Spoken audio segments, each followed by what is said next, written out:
Sir నమస్కారం sir. నమస్తే. Sir ఏపీలో మనం చూసుకుంటే వైసీపీ ఎంపీలు సార్ విజయసాయి రెడ్డి గారు కానివ్వండి, అవినాష్ రెడ్డి గారు కానివ్వండి, వీళ్ళిద్దరూ కూడా తొందరలో బీజేపీలోకి షిఫ్ట్ అవబోతున్నారన్న వార్తలు వస్తున్నాయి సార్. ఎందుకంటే వీళ్ళపైన కేసులు వేలాడుతున్నాయి. ఇప్పుడు అధికారం మార్పు జరిగింది.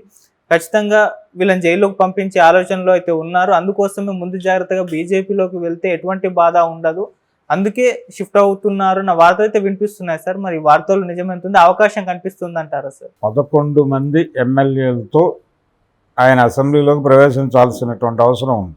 అవును, అంటే తనతో కలిపి 11 నెంబర్తో ఆయన అసెంబ్లీలోకి ప్రవేశించాలి వైఎస్ జగన్మోహన్ రెడ్డి. ఈ లోపు ఈ 11 మందిలో ఎంతమంది వెళ్ళిపోతారు అవతలకి అనేటువంటి చర్చ కూడా జరుగుతోంది. ఓకే.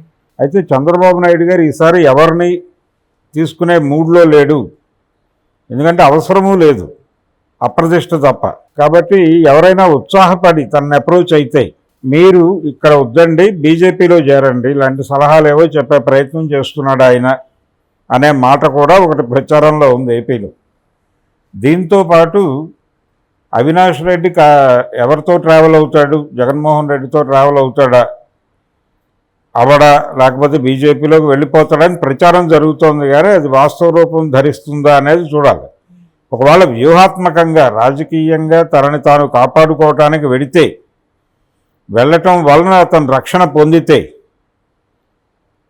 ఇలాంటి కేసులు ఇలాంటి ఇబ్బందులు ఉన్నటువంటి వాళ్ళందరినీ అది ఒక రకంగా రిపేర్ సెంటర్గా పనిచేస్తోందా బీజేపీ, ఇలాంటి వాళ్ళందరినీ ఆదుకుంటుందా, వీళ్ళ మీద ఉన్న ఎవరి మీదైనా సరే కేసులు పెట్టి ఆ కేసులు పోవాలంటే భారతీయ జనతా పార్టీలో చేరక తప్పని పరిస్థితి ఉందా అనేటువంటి విమర్శ చెలరేగుతుంది దేశవ్యాప్తంగా.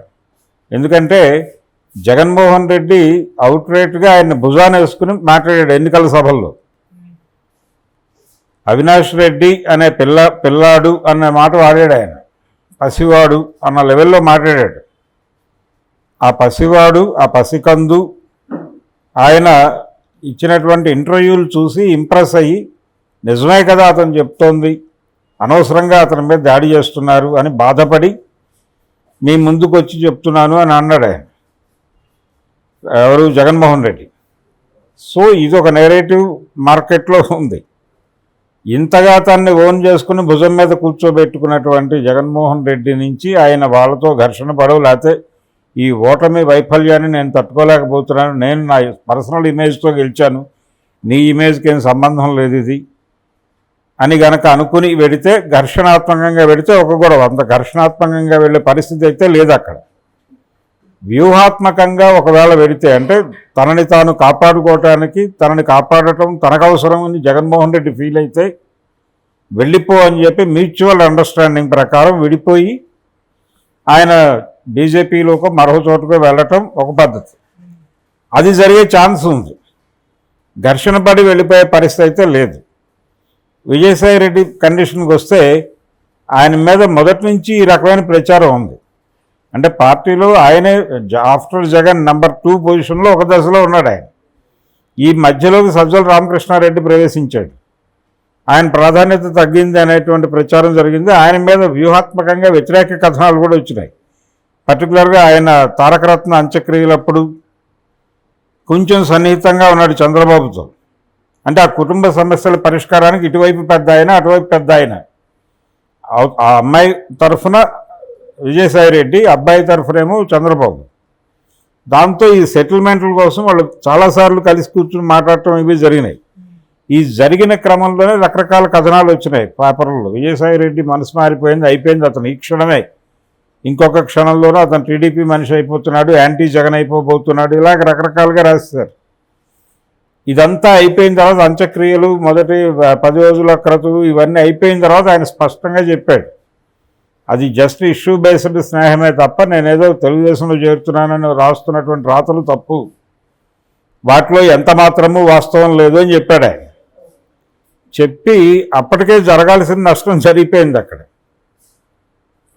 ఆయనకి జగన్కి మధ్యలో చిన్న గ్యాప్ లాంటి రిఫ్ట్ కొనసాగింది.